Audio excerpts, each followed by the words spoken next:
We only want important people at our celebration. I was standing in the doorway of the Oak Valley Country Club's private dining room, still wearing my work clothes from the construction site. Calloused hands, dusty boots, the smell of honest work clinging to my Carhartt jacket. My daughter Emma's rehearsal dinner was in full swing. Crystal glasses, designer dresses, the kind of people who measure worth by zip codes and job titles. Bradley spotted me and his face went pale. He whispered something to Emma, then walked over, with that particular smile rich people use when they're about to crush you politely. "Thomas," he said, not quite meeting my eyes, "we only want important people at our celebration. I'm sure you understand." I looked at him for a long moment. 25 years of sacrifice. 25 years of building something he couldn't even imagine. Then I smiled and said one word. "Interesting. Let me back up and tell you how we got here. 25 years ago, I made a decision that would change everything. I was 27, fresh out of college with a business degree, and I just inherited $43,000 from my grandfather. Not a fortune, but enough to start something. I could have bought suits and played the corporate game. Instead, I bought work boots and a pickup truck. See, I'd watched too many rich kids grow up, thinking money fell from the sky. I wanted my daughter to understand the weight of a dollar, the dignity of honest work, the difference between earning respect and demanding it. So I started Wilson Construction with one truck and a dream. But here's the thing nobody knew. I didn't just swing hammers. I swung deals, big ones, while wearing the same faded Carhartt jacket every day. The first year I made $62,000. I lived in a one-bedroom apartment and saved every penny I could. Emma was 2 years old, and her mother had died in childbirth. It was just us against the world. Year 2, $98,000. Year 3, $135,000. I kept wearing the work clothes, kept driving the old truck, kept letting people assume I was just another guy who worked with his hands. By year 5, I owned 3 construction crews and had contracts worth over $500,000 annually. Emma was 7. Asking why we couldn't live in the big houses I was building for other people. "Someday, sweetheart," I told her, "when you understand why we don't need to." The business grew. Wilson Construction became Wilson Development, then Wilson Holdings. By Emma's 16th birthday, I owned 11 companies across 3 states and had a net worth that would make Bradley's family look like they shopped at garage sales. But Emma never knew. She saw her dad leave every morning in work boots and come home with sawdust in his hair. She saw me pay for her private school education with crumpled bills from my pocket. She assumed I was scraping by, making sacrifices, which in a way I was. The sacrifice was letting her believe her father was ordinary. Fast forward to last month, Emma, now 24, with a degree I'd quietly funded through my construction worker savings, brought home Bradley Morrison, 28 years old, assistant marketing director at Patterson and Associates, driving a leased BMW and wearing his arrogance like a designer suit. Their first dinner at my modest 2-bedroom house, the same house I'd lived in for 20 years, was painful to watch. Bradley kept glancing around, like he was trapped in a museum of poor life choices. "So, Mr. Wilson," he said, cutting his steak with surgical precision, "Emma tells me you work in construction." "I do. That must be challenging physically. I held up my hands, calloused, scarred, real. Builds character." He smiled the way people smile at zoo animals. "I'm sure it does."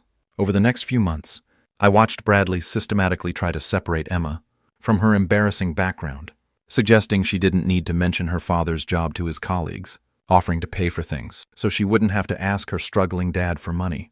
The wedding planning was where it got interesting. Bradley insisted on Oak Valley Country Club, $45,000, for the venue alone. I quietly transferred the money to Emma's account, letting her think it was my entire life savings. The dress was $8,500. The flowers were $12,000. The photographer was another $12,000. Every time Emma worried about the cost, I told her the same thing. "Don't worry about money, sweetheart. Your happiness is worth everything I've got." She cried when she heard that, hugged me tight, and said she was sorry her father couldn't give her the wedding she deserved. If only she knew. But the final straw came 3 days ago at the venue walkthrough. Bradley was showing his parents around, and they were discussing the guest list. "We need to be careful about optics," Bradley's mother said, her voice sharp with practiced superiority. "This is a networking opportunity as much as a celebration." "Absolutely," Bradley agreed. "We've got the Patterson partners coming, the Morrison family friends, some of my connections from the country club, important people." Then they noticed me standing quietly in the corner in my work clothes. Bradley's father looked me up and down, like I was tracking mud on his Persian rug. "Who's that?" "That's Emma's father," Bradley said, his voice dropping to a whisper that wasn't quite quiet enough. He works construction, with his hands." The disgust in his voice could have stripped paint. That night, Emma came to me with tears in her eyes. "Dad, Bradley thinks..." He thinks maybe you could skip the ceremony. Just come to the reception. He's worried his colleagues might think. She couldn't finish the sentence. I should have been angry. Instead, I felt something colder, more calculating. What do you think I should do? I don't know. She was crying now. I love you, Dad, but I love him too. And he says this wedding could really help his career. I hugged her tight and made my decision. Don't worry, Emma. Everything's going to work out exactly the way it should. She had no idea how right she was. 2:15 a.m. My phone rang, jerking me awake. The caller ID showed Bradley's number, and I almost declined. Then I remembered something my grandfather taught me. Never miss a chance to let your enemies reveal themselves. I hit record on my phone app and answered. Hello, Bradley. Thomas. His voice was slurred, cocktails and liquid courage. We need to talk. I'm listening. Look, I like you, okay? You're a good guy, salt of the earth and all that. But Emma and I are building something here. Something important. And honestly, you're going to hold her back. I sat up in bed, fully awake now. How's that? Come on, man, be realistic. I work at Patterson and Associates. Do you know what that means? We handle clients worth hundreds of millions. The Vanderbilt account alone is worth more than you'll make in your entire lifetime. He paused, and I could hear him taking another drink. Emma's a smart girl, beautiful. She could fit into that world if she plays her cards right. But having a father who shows up to social events in work boots, it's not going to work. I see. I mean, what would I tell my colleagues? Hey, meet my father-in-law. He does manual labor. These people drive cars that cost more than your annual salary. They summer in the Hamptons. They don't want to make small talk with someone who smells like sawdust. The recording app showed 4 minutes and counting. So what are you suggesting? I'm suggesting we keep things simple. You love Emma, right? Then let her have the life she deserves. Stay in the background. Let me handle the social stuff. Maybe we set you up with a nice little job somewhere. Something clean, supervisory. You could wear a button-down shirt, you know? I closed my eyes and counted to 5. Tell me more about this life Emma deserves. Partnership track at Patterson. Country club membership. The right neighborhood, the right friends. Emma's got potential, Thomas, real potential. But she needs to distance herself from where she came from. Where she came from. Look, I'm not trying to be cruel here. You did your best with what you had. But Emma's moving up in the world now. She doesn't need to be dragged down by this blue-collar stuff. He was really warming up now. I mean, you didn't even go to college, right? Emma told me. High school, then straight to construction. Nothing wrong with that, but it's not exactly the background you want when you're trying to impress clients who went to Harvard and Yale. Anything else? Just try to understand. This isn't personal, it's business. Emma's future is business. And having a father who works with his hands, who drives that beat-up truck, who lives in that tiny house, it's not the image we need to project. 7 minutes of recorded gold. Bradley, can I ask you something? Sure. Do you know what I do for work? I mean specifically. He laughed, the sound ugly and condescending. Emma said you work construction. Building stuff, right? Houses and things? Houses and things, that's accurate. Look, Thomas, I respect the work, really. Someone has to do the manual labor. But let's not pretend it's the same as what I do. I manage accounts worth more money than you've probably seen in your life. How much money do you think I've seen in my life? I don't know. 50,000 a year, maybe 60 if you work overtime. I smiled in the darkness. Bradley, I want you to remember this conversation tomorrow. Every word of it. What's that supposed to mean? It means your education's about to begin. Good night. I hung up and stared at the ceiling for a long time. Then I opened my laptop and started making a list. First call, Sarah Thompson, my business manager. She'd been with me for 8 years, handling everything from payroll to property acquisitions. Sarah was the only person outside my accountant who knew the full scope of what I'd built. Sarah, it's Tom. I know it's early, but I need you at the office by 7 a.m. We're going to war. Second call, my banker at First National, Richard Hayes. He'd been handling my account since the beginning, watching my single checking account grow into a complex web of business holdings and investments. Richard, it's Tom Wilson. I need you to prepare a complete financial summary. Everything, all accounts, all properties, all business holdings. I need it by noon today. Third call, Marcus Webb, my lawyer. If you're going to destroy someone's world, you better make sure you're bulletproof while you do it. Marcus, I need a complete legal review of Patterson and Associates Employee Handbook, specifically their ethics clauses and conflict of interest policies. I also need you to research their client list and recent business dealings. Fourth call, Emma's college registrar. It took some convincing to get them to pull records at 3 a.m, but when you've donated $200,000 to their scholarship fund over the years, they tend to be accommodating. By 6 a.m., I had everything I needed. Bradley Morrison was about to learn the difference between having money and having power. And more importantly, He was about to learn that some lessons cost exactly $100,000. 8 a.m. sharp. Sarah walked into my office, carrying 3 thick folders and wearing the kind of smile that meant someone was about to have a very bad day. "The Patterson and Associates information you requested," she said, dropping the first folder on my desk. "Very interesting reading." "How interesting?" "Interesting enough that Bradley Morrison is about to become unemployed." I opened the folder. Financial statements, client lists, recent contracts, and there on page 14, something beautiful. Patterson and Associates, recent construction projects section. "Look familiar?" I ran my finger down the list. Morrison Plaza renovation, Wilson Development. Patterson Family Estate expansion, Wilson Construction. 3 office buildings downtown, Wilson Holdings subsidiaries. Bradley's company had paid my companies over $2.3 million in the last 18 months. He literally worked for me and didn't even know it. "Sarah, I want you to call every wedding vendor. Tell them there's been a change of plans. All of them." The florist was first. Enchanted Gardens, owned by Patricia Wells. She'd been using Wilson Construction for her greenhouse expansions for 5 years. "Patricia, it's Tom Wilson about the Morrison wedding tomorrow." "Oh, Tom, I was hoping you'd call. The arrangements are absolutely stunning. Emma's going to love the orchid cascades." "Patricia, there's been a complication. I need to cancel the floral contract." Silence. "Cancel? Tom, the wedding is tomorrow. The flowers are already arranged. The delivery truck is loaded." "I understand. Send me the full invoice for labor and materials. I'll pay every penny." "But why?" "Let's just say the groom has some concerns about the importance of certain guests." Patricia was quiet for a long moment. She'd met Bradley during the planning sessions. She'd seen the way he treated her staff. "You know what, Tom? I was never comfortable with that boy anyway. Invoice sent, and Tom, the flowers will find a good home. At the Children's Hospital, on the house. Next, Masterpiece Catering, owned by James Rodriguez. Wilson Construction had built his commissary kitchen. "James, Tom Wilson, we need to talk about the Morrison wedding. The reception's set for tomorrow, Tom. Everything's prepped. Change of plans, cancel the contract." "Cancel? Tom, we've got food for 200 people. The staff is scheduled. The setup crew is ready to roll. Bill me for everything, full cost." "I don't understand." "You will. And James, donate the food to the homeless shelter on 5th Street. Send me that bill, too." The photographer came next. David Chen at Eternal Moments Photography. His studio lease, Wilson Holdings property.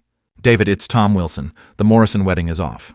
"Off? Tom, I've cleared my entire weekend. My equipment is packed. My assistant is ready. Full payment for your services, but no pictures." "This is insane. What happened?" "Bradley Morrison happened. Send your invoice." One by one, they fell like dominoes. The cake designer, Victoria's Sweet Dreams. Her bakery loan, First National Bank, where I sat on the advisory board. The musicians, Harmony Strings Quartet. Their practice space, Wilson Properties. The limousine service, Premier Transportation. Their fleet financing, through a bank, where I was a major investor. By 10 a.m., I'd made 8 phone calls and spent $63,000 in cancellation fees. The wedding was already dead. Bradley just didn't know it yet. But the real beauty was still coming. "Sarah, get me Patterson and Associates on the phone. I want to speak with senior partner William Patterson." "Tom Wilson calling for Mr. Patterson, please." "Mr. Wilson, Bill Patterson here. How can I help you today?" "Bill, I think we need to discuss one of your employees. Bradley Morrison." "Morrison? He's one of our assistant directors. Smart kid. Handles some of our construction liaison work." "I'm aware. In fact, he's been handling quite a bit of business with my companies." "Your companies?" "Wilson Development, Wilson Construction, Wilson Holdings. We've paid Patterson and Associates just over $2.3 million this year alone." Dead silence. "Bill, you still there?" "Mr. Wilson, I had no idea you were... That is, I didn't realize your assistant director has been insulting your biggest construction client. Calling me an embarrassing blue-collar nobody who smells like sawdust." He said what? "It's all recorded, Bill, every word. I can email you the file if you'd like."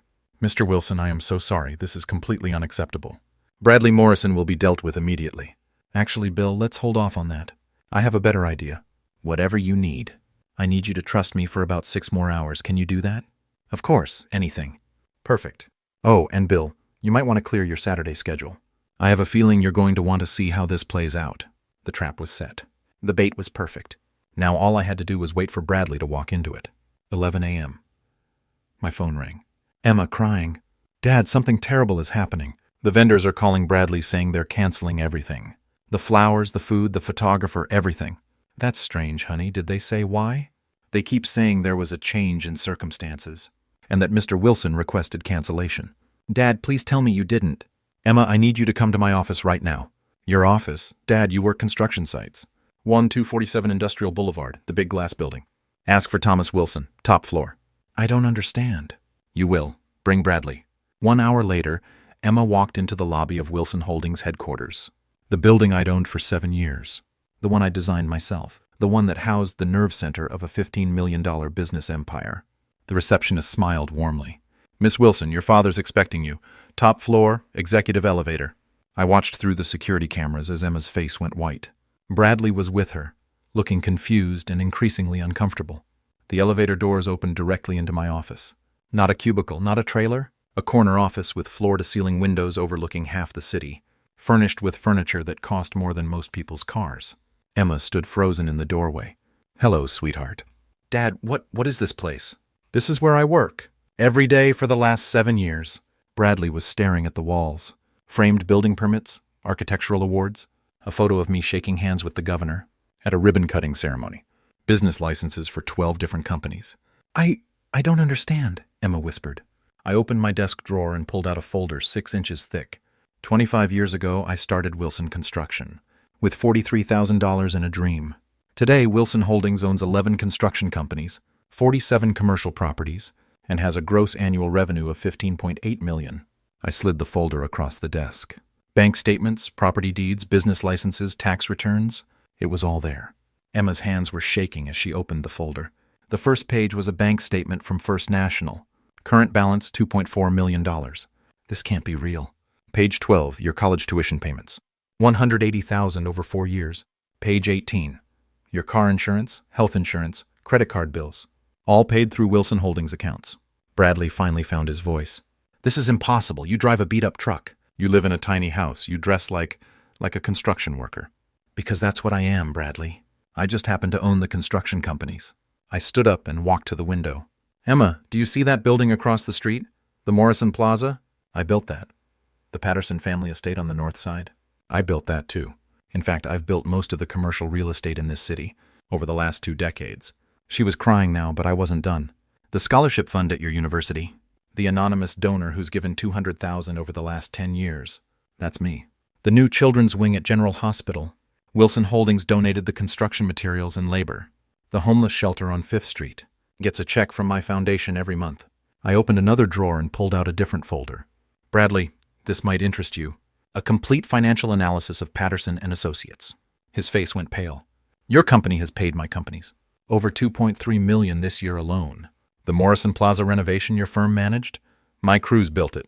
Your family's estate expansion? Wilson Construction handled the entire project. I slid a contract across the desk. Page 4, the signature line. See that? Thomas Wilson. Wilson Development. I've been signing your paychecks, and you never knew it. Bradley's mouth opened and closed like a fish. But wait, there's more. Sarah, could you come in here, please? My assistant entered, carrying another folder. Sarah Thompson, my business manager. Sarah, could you read Bradley the employment section from the Patterson and Associates Handbook? Of course, Section 12, Subsection 4. All employees are expected to maintain professional relationships with clients and vendors. Any behavior that damages the reputation of the firm or creates conflict with business partners may result in immediate termination. I smiled at Bradley. Sarah also has a complete transcript of our phone conversation from 2:15 this morning, every word. Would you like me to play it for Emma? No. His voice was barely a whisper. I'm sorry, I didn't hear that. I said no. Good choice. But I think Mr. Patterson deserves to hear it, don't you? After all, you did call his biggest construction client an embarrassing blue-collar nobody who smells like sawdust. Emma looked at Bradley like she was seeing him for the first time. You said what? Emma, I can explain. Oh, please do, I said. Explain to my daughter how I'm too embarrassing to attend her wedding. Explain how I'm holding her back. Explain how she needs to distance herself from her blue-collar background. Bradley was sweating now. Mr. Wilson, I was drunk. I didn't mean... You meant every word. And you know what? I'm grateful. Because you've just taught Emma something invaluable about the difference between class and money. I sat back down at my desk. So here's what's going to happen. The wedding is canceled. Every vendor has been paid in full and released from their contracts. The venue is available for other events. Dad, please. Emma, I've spent 25 years building something real, something that matters. I've employed over 300 people, housed dozens of families, and given back to this community in ways that matter. I've done it all while staying humble, staying grounded, staying true to the values I wanted to teach you. I looked directly at Bradley, but I will not be disrespected.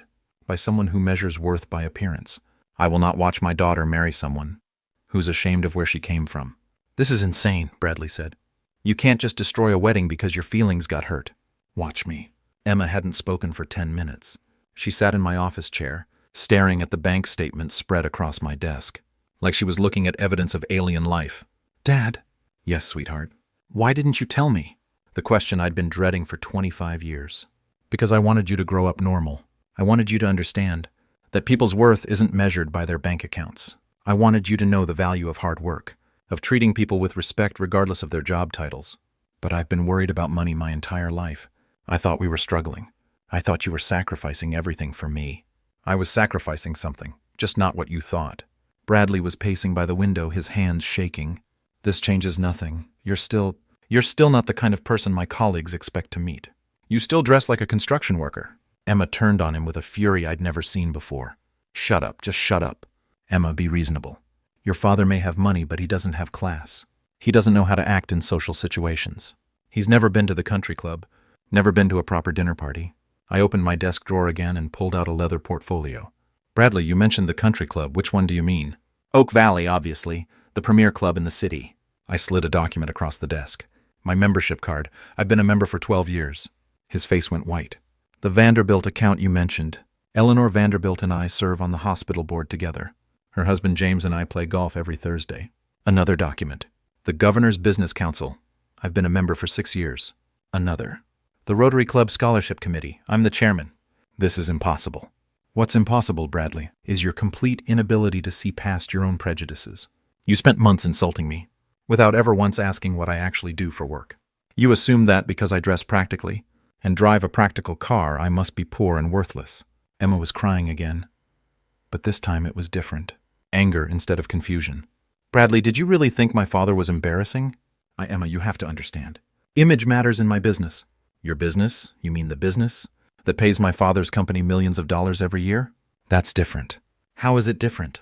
Bradley straightened his tie, trying to regain some composure. Look, I'm willing to overlook this little deception. We can still make this work. Maybe your father could dress better for social events. Learn some etiquette. I laughed. Actually laughed. Bradley, let me explain something to you. In about 4 hours, you're going to walk into Oak Valley Country Club expecting to get married. Instead, you're going to find 200 confused guests. No flowers, no food, no photographer, and no bride. Emma, you can't be serious about this. She looked at him for a long moment. Then she pulled off her engagement ring and set it on my desk. The man I fell in love with wouldn't have been ashamed of my father. The man I fell in love with would have seen past the work clothes to the man underneath. Emma, please think about what you're giving up. Our future together, the life we planned, the life you planned, the life where I pretend to be ashamed of the man who built everything I am. She stood up and walked to the window. Dad, can I ask you something? Anything. Are you proud of what you built? Every day. Then why hide it? Because pride isn't about showing off, Emma. It's about knowing your worth. It doesn't depend on other people's opinions. She turned back to Bradley. Get out. Emma, get out. By 6 p.m., Bradley had regrouped. Social media was his battleground of choice, and he came out swinging. The first post appeared on Facebook at 6:17 p.m. Sometimes you discover that people aren't who they pretend to be. Wedding canceled due to family drama. Some people can't handle their children moving up in the world. Disappointed but not surprised. Toxic family, I'm moving on. Within an hour, he had 43 likes and a dozen supportive comments from his Patterson colleagues. So sorry, Bradley, you deserve better. Emma's loss. You'll find someone who appreciates you. Family drama is the worst. Stay strong. At 7:23 p.m., he posted again. Just learned that money can't buy class. Some people think they can manipulate situations with financial threats. Real character shows when you're tested. Integrity, staying true. More likes, more support. Bradley was crafting a narrative where he was the victim of a controlling father and his manipulated daughter. Sarah called me at 8 p.m. Tom, you need to see Bradley's social media. He's spinning this like you're some kind of financial bully who destroyed the wedding out of spite. Let him spin. The posts are getting shared. His friends are buying the story. Sarah, do you remember the community appreciation dinner last month? The one where I received the Citizen of the Year award? Of course. You almost didn't go because you hate being the center of attention. Did anyone take photos? Everyone took photos. It was a big deal when the mayor announced your 20-year contribution to the homeless shelter program. I need you to make some phone calls. At 8:45 p.m., Patricia Wells from Enchanted Gardens posted a response. Actually, Bradley, I've known Tom Wilson for 8 years. He's one of the most generous, humble men I've ever met. The reason your wedding was canceled had nothing to do with money and everything to do with respect. Some people earn it, others demand it. There's a difference. At 9:02 p.m., James Rodriguez from Masterpiece Catering chimed in. Bradley Morrison, I've catered events for Tom Wilson's companies for years. Never once has he treated my staff with anything but kindness and respect. If he canceled your wedding, you did something to deserve it. At 9:18 p.m., Dr. Margaret Foster from General Hospital. Tom Wilson has been quietly supporting our children's cancer ward for over a decade. His foundation has paid for treatment, equipment, and family support services. He's never asked for recognition or publicity. That's real character. The tide was turning, but slowly. At 9:31 p.m., Eleanor Vanderbilt posted something that ended the war. Bradley Morrison, I've served on charity boards with Tom Wilson for years. He's contributed over $3 million to local causes and never wanted his name on a single plaque. Meanwhile, you've been bragging about getting invited to events that Tom helped fund. Perhaps you should consider that some bridges shouldn't be burned. Eleanor Vanderbilt. The Eleanor Vanderbilt, whose account Bradley had been name-dropping for months. The comment section exploded. Wait, Tom Wilson? The Wilson Holdings guy? OMG, Bradley, you had no idea who you were dealing with, did you? Dude, Wilson Construction built half the city. How did you not know? This is awkward. Bradley's been talking about impressing the Vanderbilts, but they're already friends with Emma's dad. By 10 p.m., Bradley was in full damage control mode. There seems to be some confusion about today's events. I have nothing but respect for Mr. Wilson and his accomplishments. Sometimes wedding stress brings out the worst in everyone.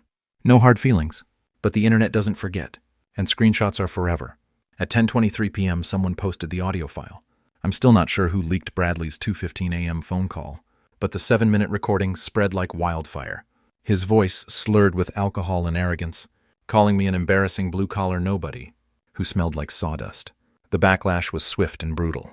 This is disgusting. Tom Wilson has done more for this community than Bradley Morrison will do in his entire life. The entitlement is unreal. Judging someone by their work clothes while taking money from their companies? Emma dodged a bullet. This guy would have been controlling and abusive. By 11 p.m., Bradley had deleted all his posts and deactivated his accounts, but the damage was done. Sarah called me at midnight with an update I'd been expecting. Tom, I just heard from Bill Patterson. Bradley Morrison is no longer employed at Patterson & Associates. Effective when? About an hour ago.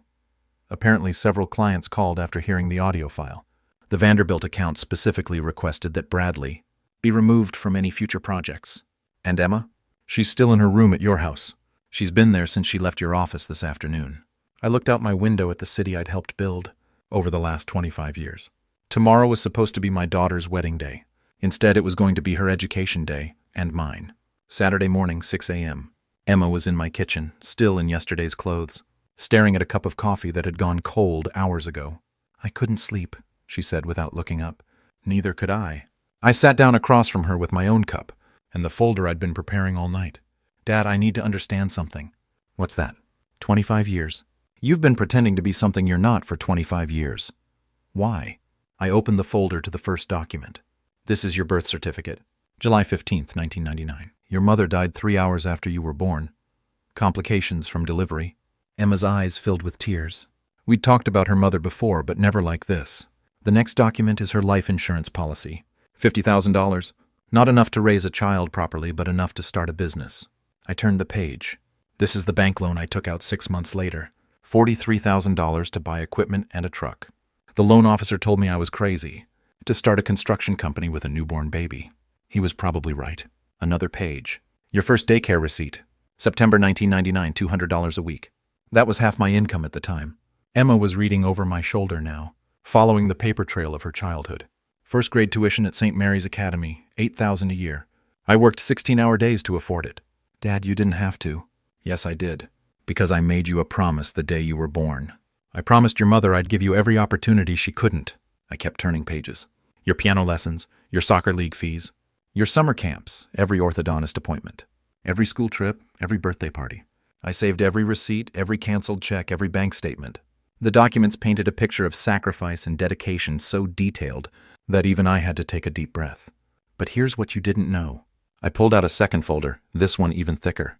While I was paying for your childhood with construction work, I was building something else, something bigger. The first document was a business license. Wilson Development Incorporated, 2003, year 4 of the business. I'd saved enough to buy my first rental property, a duplex on Maple Street. I fixed it up myself nights and weekends. Next page, another property deed. By 2005, I owned 6 rental properties.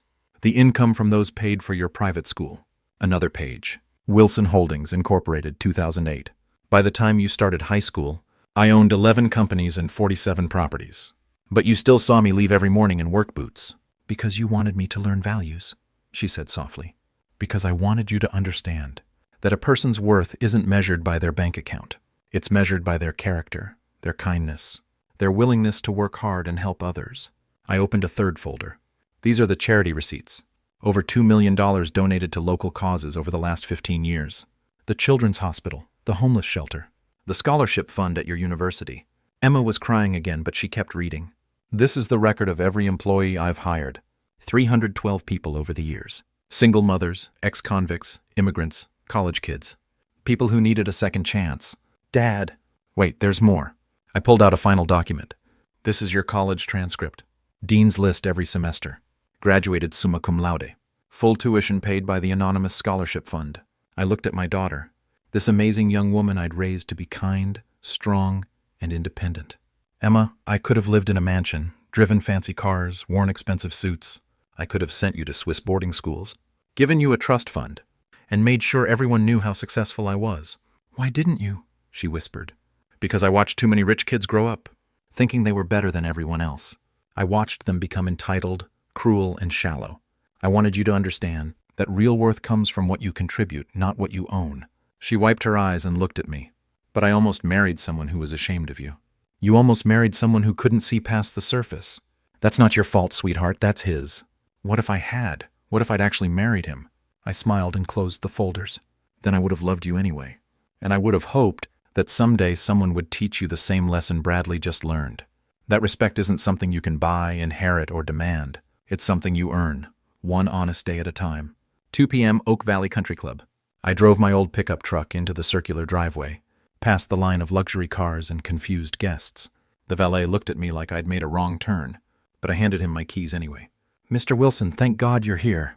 Patricia Wells from Enchanted Gardens was waiting by the entrance, wringing her hands. Patricia, what's the situation? Chaos, pure chaos. The guests have been arriving since 1:30, but there are no flowers, no food, no photographer. The venue coordinator is having a breakdown. Through the main doors, I could see exactly what she meant. 200 wedding guests in their finest clothes, milling around the empty ballroom like survivors of a shipwreck. No decorations, no music, no bride. Bradley was near the altar area, still in his tuxedo, frantically talking on his phone. Even from a distance, I could see the sweat stains under his arms. Has anyone told the guests what's happening? Bradley keeps saying there's been a temporary delay, but people are starting to ask questions. I straightened my tie. Not the clip-on I usually wore to work sites. The Italian silk tie that came with the $5,000 suit I'd bought for occasions like this. The suit I'd never worn because there had never been an occasion important enough, until now. Patricia, I need you to find the microphone system. What are you going to do? Something I should have done 25 years ago.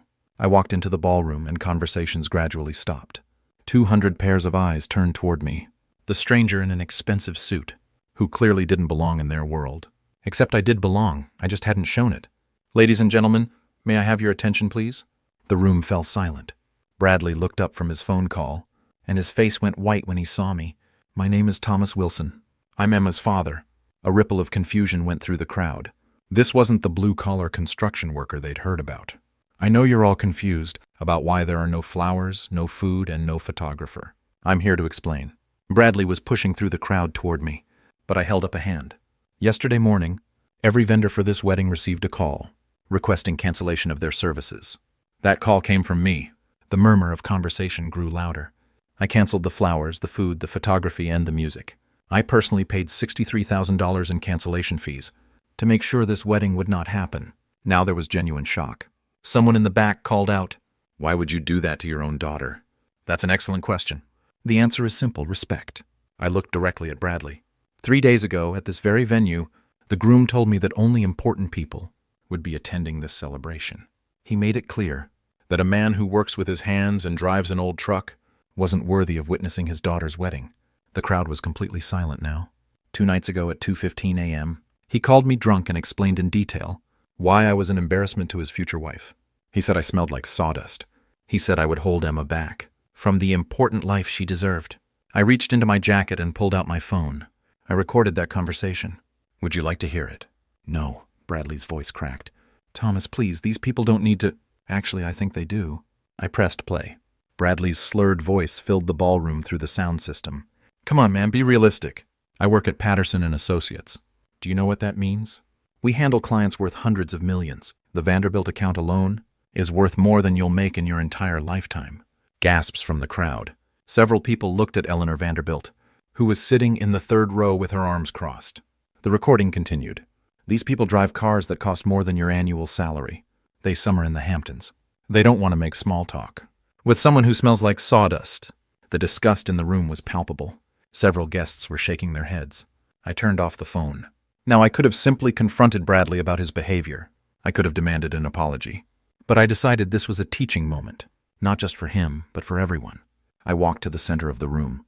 You see, Bradley made several assumptions about me, based on my appearance. He assumed that because I dress practically and drive a practical car, I must be poor and unimportant. I pulled out a business card and held it up. Thomas Wilson, CEO, Wilson Holdings. We own 11 construction companies across 3 states. Annual revenue, $15.8 million. The silence was deafening. I built this country club, the renovation, 3 years ago. Wilson Construction. The Patterson family estate that several of you have attended parties at. Also Wilson Construction.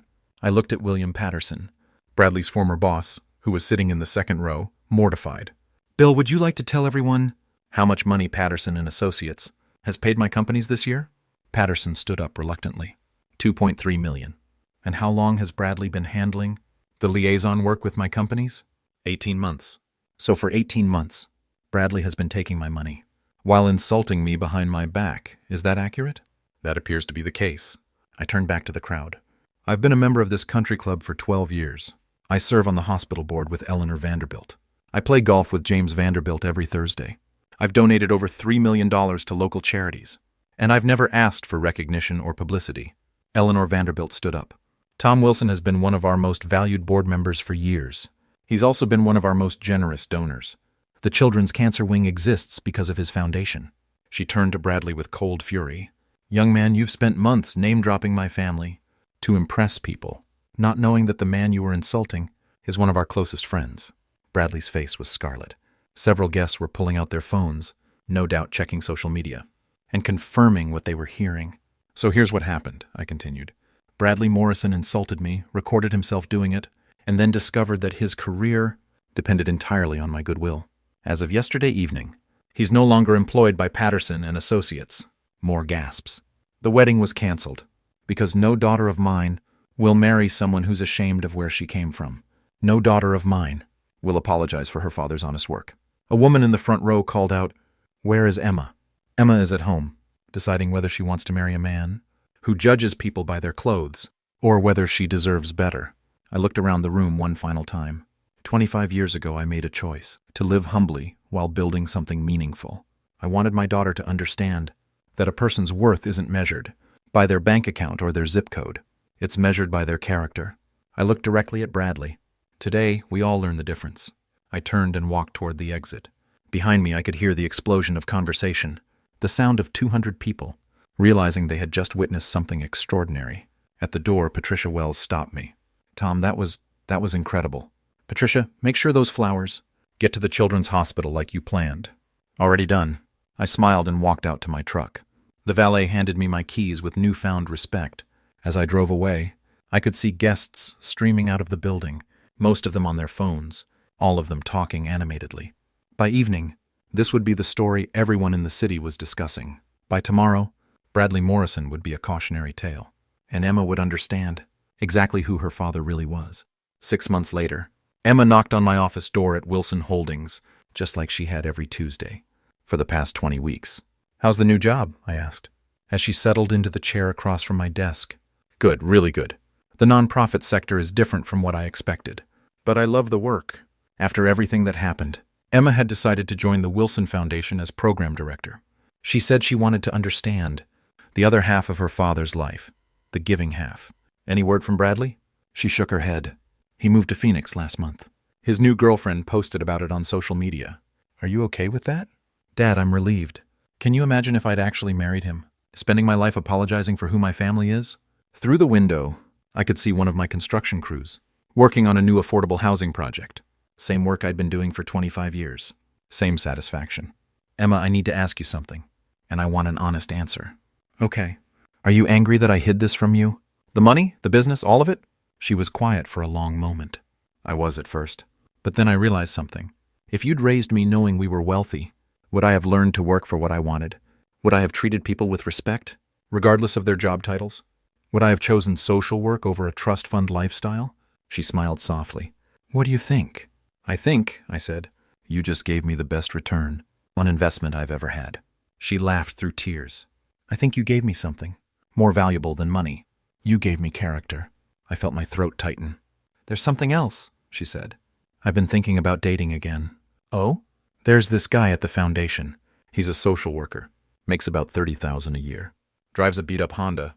I waited. I really like him. He has no idea who my father is, or what our family is worth. He likes me for me. And she grinned.